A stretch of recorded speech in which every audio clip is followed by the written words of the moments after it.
Magandang good morning mga kapatid natin, and samahan nyo ako for today's video kasi Sunday ngayon and nag-request yung mga bata na spend time with them. So ang ginawa ko, since malapit yung Gaisano sa amin, pumunta kami sa Gaisano, and dito sa Gaisano Mall meron silang kids playground na ganito. So dito ko po nilagay at pinaglaro yung mga bata. So anyway, let me introduce to you this thing. Maganda dito, promise. 1 hour nila 100, 2 hours nila 150, 300 po unlimited na. So eto, the best ever kasi sa mga may bata na syempre alam naman natin boring pag sa bahay lang always. And then syempre care din natin sila pag sa labas kasi baka yung safetyness naman nila. So dito, safe na lugar. Ayan, nainggit na yung baby namin, baby pen. Kasi maganda talaga sa loob and good for the kids talaga. In fact, kahit kami, kasi free yung 5 pababa, free po yung chaperon makapasok. So yan, nakapasok na rin kami. In fact, kami na din nag-enjoy. Kasi promise, hindi mapapalitan yung pera, yung tawa at enjoyment ng mga bata. Makikita nyo naman, super lucky ng room. Tapos I highly recommend it. May mga bata kayo na malapit lang dito, let them experience like this. Hindi lang po always cellphone lang nasa bahay, always laptop lang nasa bahay. Kapatid, kids are kids. They need to experience like this. Okay, nag-English na ako. Yan, I'm with my wife. Yeah. So, nag-watch kami ng mga bata. And maganda kasi you can have time. Kasi syempre, mag-enjoy yung mga bata. So, you can have time with your business online. Diba? And then dito naman sa area nito, ito actually first time nilang maka-experience. Kasi ito yung makikita natin sa gymnastics, diba? Yung mga talon-talon. Kahit hindi ka malakas magtalon, since babounce siya, matalon siya mataas, diba? So yan din. Then dito na area, isang malaking pool ng bola. So kahit mag-ikot-ikot sila dyan, yung ma-experience sila, yan, si Pin, humiga na. Diba? Yan, yung baby ace namin, diba?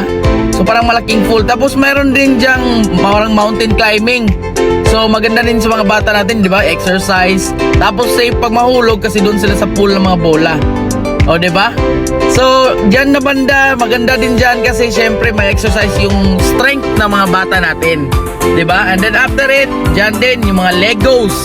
So diyan na area sa gilid may mga Legos. And then maraming toys. Yan yung man gusto ng mga bata, di ba? So marami sila diyan, kumpleto yan. Then meron ding slide. Ayan, yung working namin. Malupitan na working namin. Ayan, nag-i-enjoy na din, di ba? Oh. Shiny, what's up? Ayan, alam nyo yung working na to. Working nga, estudyante, pero ngayon negosyante na. Hey! Eto naman, si Kuya Prime together with Kuya Sean. Okay, nag-enjoy sila, di ba? 8 and 9 years old, pwede din. Nag-enjoy dito, nag-enjoy nga kami, di ba? Eto na si baby, pumasok na sa talon-talon moments with the gymnastic moves. Yup, bop, bop, bop. Ayan, sinamahan siya ng ate Shiny niya. Op. Promise guys, dyan na lugar yan, kahit hindi malakas yung pagtalon mo, lalakas talaga kasi magbabounce eh. So yan, na-experience din nila ng ganyan.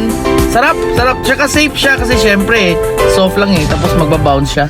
O, diba, makita nyo naman, diba? Tsaka yung mga bata mo, ikot lang ng ikot. Promise guys, sulit na sulit. So after it, that's it all guys. After, magsisimba pa po kami. So papunta na po kami sa car park. And then yan, again, I highly suggested, may mga anak kayo, gusto nyo mag-spend time with them. Tsaka, kasi pag bata kasi, pera-pera, they won't be enjoying that. Dalhin mo sila sa mga playground like that, and then promise, lahat ng thank you, salamat, isasabi nila sa'yo. Kasi sulit na sulit. In fact, marami kaming plano, babalik ka rin dyan. Okay? So again, thank you po. To God be the glory. Thank you din, Prime Online Business. Mayroon kaming always time para sa pamilya namin. God bless everyone. See you guys later. Simba kami mamaya. Oh yeah! For more videos, please subscribe our YouTube Vincent Arcales, TikTok Vincent Arcales, page Prime Online Business, and for our tour package, please message Vincent Jovendel Piña Flor Arcales. Thank you.